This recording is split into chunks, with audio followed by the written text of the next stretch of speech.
تو لیکن اگر یہ سنت طریقے پہ ہو جائے تو یہ سونا اور اٹھنا دونوں عبادت ہو جائے. رسول اللہ صلی اللہ علیہ وسلم جیسے باطناً پاکیزہ ترین انسان تھے، اسی طرح ظاہراً بھی آپ بہت خاص طور پہ جھوٹے خواب میں یہ کہنا کہ میں نے رسول اللہ صلی اللہ علیہ وسلم کو دیکھا.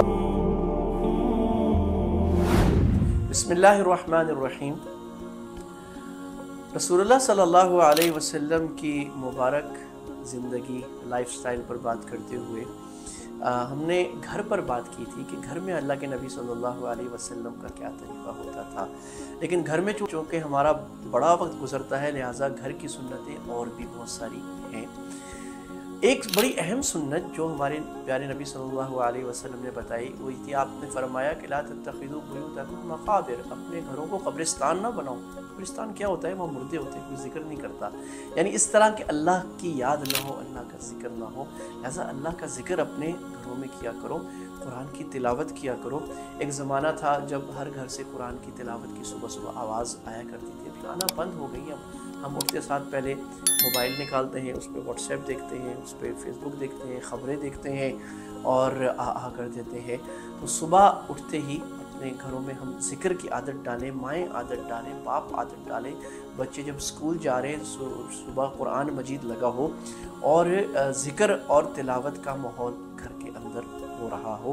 ذکر صرف یعنی اللہ کے ذکر کا مطلب صرف زبانی ذکر و تلاوت نہیں، بلکہ دین کی بات تعلیم ہونا، رسول اللہ کی سنتوں کو سننا، یہ سارا کچھ دین کی کسی بھی بات کو کرنا یہ ذکر میں آ جاتا ہے.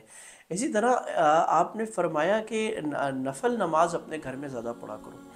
اور آپ نے فرمایا سب سے افضل نماز جو انسان کی ہے وہ گھر میں ہے الا المکتوبہ. بخاری مسلم کی روایت ہے کہ فرض نماز کے علاوہ گھر میں نماز پڑھنا سب سے افضل ہے.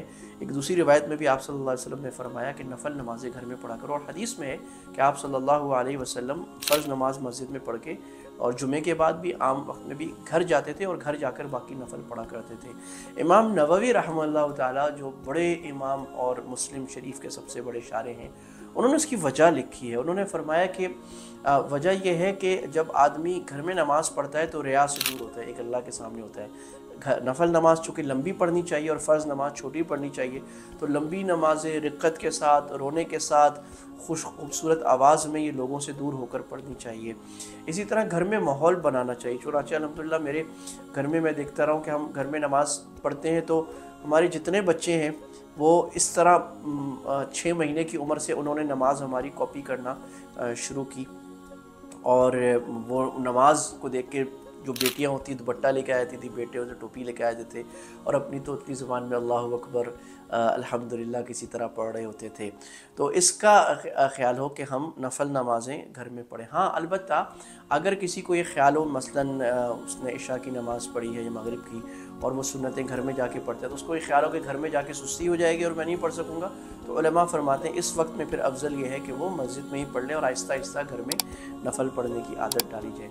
اسی طرح وضو گھر سے کر کے مسجد جانا. آپ نے فرمایا جو من تطہر فی بیتہ، بخاری شریف کی حدیث ہے، جو گھر سے وضو کرے گا اور پھر مسجد جائے گا تو ہر قدم پر اللہ تعالیٰ ایک گناہ کو معاف فرمائیں گے. اور بعض روایت میں ایک درجہ بلند ہوگا، ایک ثواب اس کو عطا ہوگا کہ گھر سے وضو کر کے جائے گا. اسی طرح یہ بھی سنت ہے کہ رات کو سونے سے پہلے جتنے بھی چولہے ہوں اس کو بجھا دیا جائے. اگر کوئی چیز جلنے والی ہے تو آپ صلی اللہ علیہ وسلم نے ہماری سیفٹی کا بھی خیال فرمایا. سنتوں میں ہر چیز ہے کہ اگر کوئی آگ جلی ہوگی، چراغ پہلے زمانے میں جلایا جاتا تھا، وہ جلا ہوگا تو اس کی وجہ سے گھر کے اندر آگ جل سکتی ہے. تو آپ نے فرمایا برتنوں کو بند کر دیا کرو اور کوئی جلنے والی چیز ہے تو اس کو بھی بند کر دیا کرو. آپ جب گھر میں آتے تھے تو آپ کی عادت مبارکہ کیا ہوتی تھی؟ حضرت عائشہ رضی اللہ عنہ ام المؤمنین فرماتی ہیں کان فی محنت اہلہ. کیا بات ہے! آپ میرا خیال میں ہم میں سے کوئی ایسا آدمی نہیں جو نعوذ باللہ اللہ کے نبی سے زیادہ مصروف ہو. آپ کمانڈر بھی تھے، آپ مفتی بھی تھے، آپ جج بھی تھے، آپ حکمران بھی تھے، آپ پرائم منسٹر بھی تھے، فورن منسٹر بھی تھے، آپ نیگوشیٹر بھی تھے، آپ معلم بھی تھے، آپ استاد بھی تھے، آپ قاری بھی تھے، آپ شیخ بھی تھے، آپ امام بھی تھے، آپ نبی، سب کچھ تھے. لیکن اس کے باوجود جب آپ گھر آتے تھے کان فی محنت اہلیہ، آپ اپنے گھر والوں کے ساتھ کام کراتے تھے. آپ جوتا سی دیا کرتے تھے، آپ بستر صاف کر دیا کرتے تھے، آپ اگر کپڑے پر کوئی پھٹا ہوا ہو تو پیمد لگا لیا کرتے تھے، آپ جھاڑو لگا لیا کرتے تھے، چیزوں کو جوڑ دیا کرتے تھے۔ لہٰذا مردوں میں خاص طور پہ یہ عادت کہ گھر میں آ کر ایک موزہ ادھر ایک موزہ ادھر تولیہ ادھر، اور میں نے کوئی کام نہ کرنا، بیگم سارا چیز میرے سامنے آ کے لے آئے، یہ سنت کے خلاف عادت ہے۔ اگر ہم برتن دھو دیں گے تو ہماری عزت میں کمی نہیں آ جائے گی، عزت بڑھ جائے گی۔ گھر کے کام کر دیں گے، اپنا بستر خود سمیٹ، کم از کم اپنی چیزیں خود سمیٹ لیں، تو یہ سنت کے زیادہ قریب اور مردانگی کے بالکل خلاف نہیں ہے۔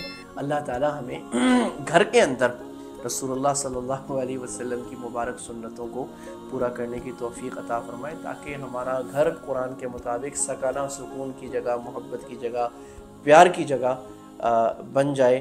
السلام علیکم ورحمۃ اللہ وبرکاتہ۔